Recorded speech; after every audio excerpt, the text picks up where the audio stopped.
Callias was born in the rugged hills of Thrace, where life was as unforgiving as the land itself. His father, a blacksmith of remarkable skill, raised him with the clang of iron and the hiss of steam.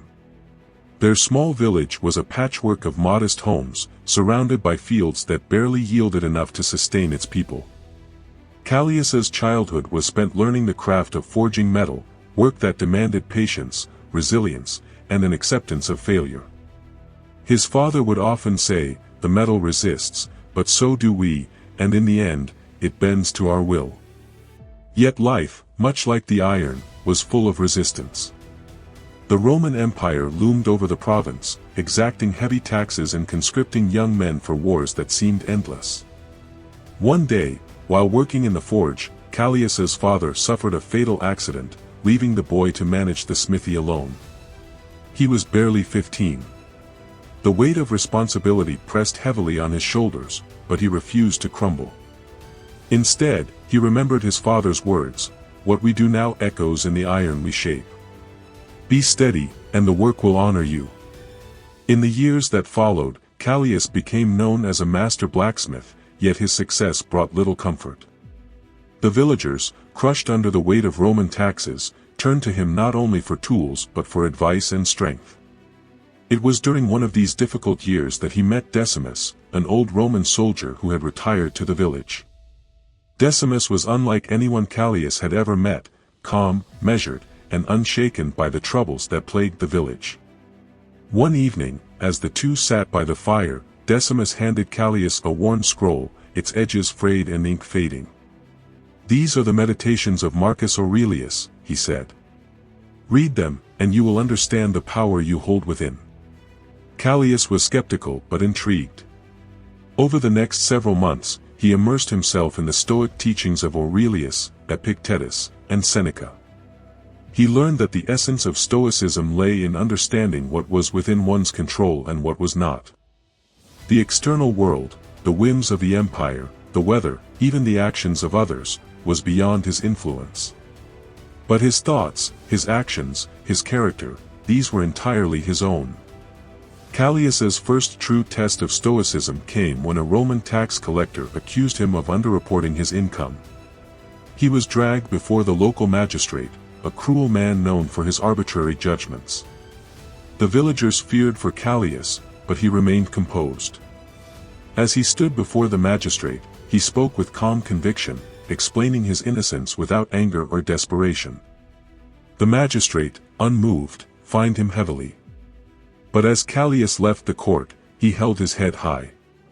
"Justice is not always served," he told the villagers who had gathered to support him, "but our response to injustice is where our true strength lies." His composure inspired them, and many began to seek his guidance not just as a blacksmith but as a leader. As the years went on, Callias's reputation grew. He became a pillar of strength for the village, a man whose wisdom and resilience seemed unshakable. But his greatest challenge was yet to come. A neighboring province rebelled against the empire, and Roman soldiers descended upon Callias's village, conscripting all able-bodied men into the army. Callias, now in his late 20s, found himself thrust into the chaos of war.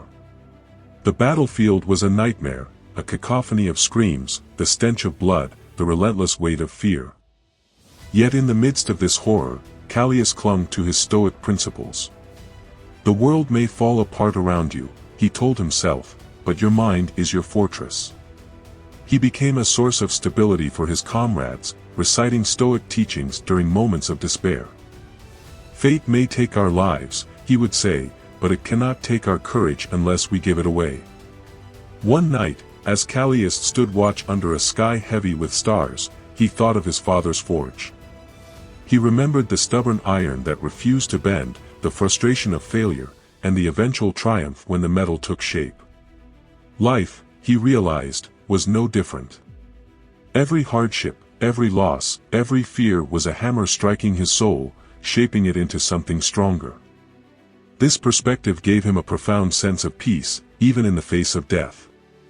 His bravery and wisdom earned him the respect of his commanders, but more importantly, it solidified his inner tranquility.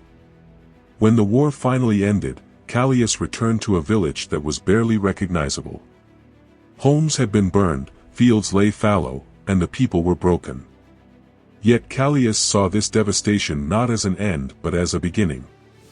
"We rebuild," he told the villagers. "Not because it is easy, but because it is right."